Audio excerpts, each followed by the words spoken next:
dignitaries on the dais, brothers and sisters, dear students. At the very outset, may I congratulate Sanalji for having nominated for the award of the degree of doctorate from the Shobit University. And I congratulate him from the very core of my heart. I acknowledge his work for the All India Harijan Sevak Sangh. And I am proud of being here to represent the Kerala Harijan Sevak Sangh, which has been instrumental in helping Dr. K.R. Narayan to be the President of India. And he was a student of one of the hostels run by Kerala Harijan Sevak Sangh. In addition to this, we have been able to produce a number of state ministers, principals of medical colleges, and very eminent men of letters. And we are also proud to state that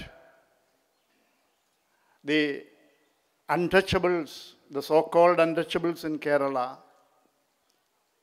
with the effort of the Harijan Sevak Sangh, could be made to the forefront of the society, and we have been able to achieve the equality of opportunity for almost all the sections of the population. And we have been able to provide educational facilities for the backward classes, and it is continuing still. And there is no any sort of discrimination among the various sections of the population in Kerala. And I would like to mention another very important thing, that before the founding of Harijan Sevak Sangh by Mahatma Gandhi in 1932, in 1923, we have been able to establish an institute to eradicate untouchability. In 1923, the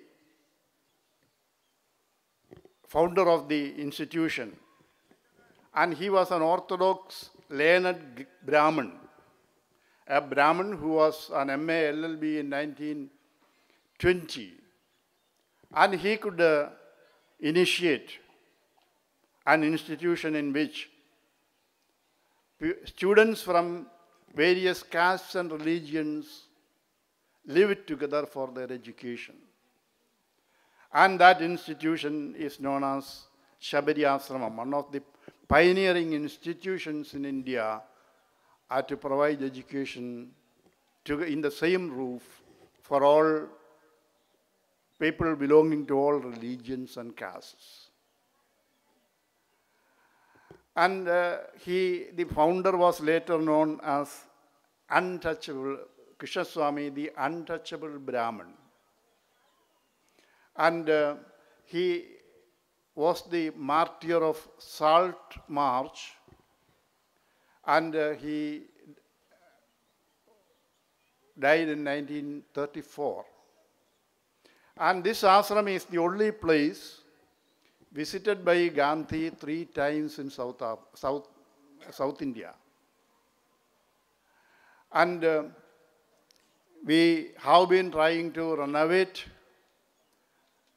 and conserve the place where Gandhiji visited 3 times, and it has to be made a national memorial. Efforts are being made to make it a national memorial, and we have almost been successful in attaining our target. And in this context of youth conference, I would like to make a few suggestions. I don't take much time, as suggested by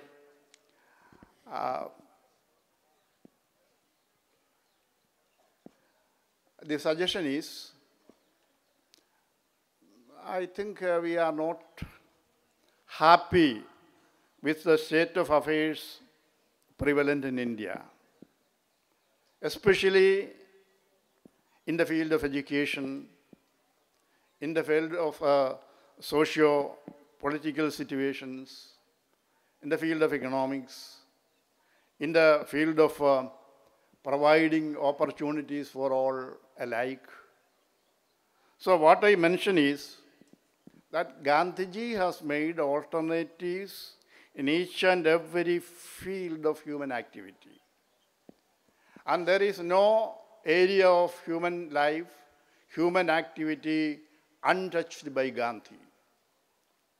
And the most deplorable condition, so though we are claiming that we have advanced much in education, we have been able to establish prestigious institutions, and we don't have educational institutions which can be compared to distinguished institutions abroad.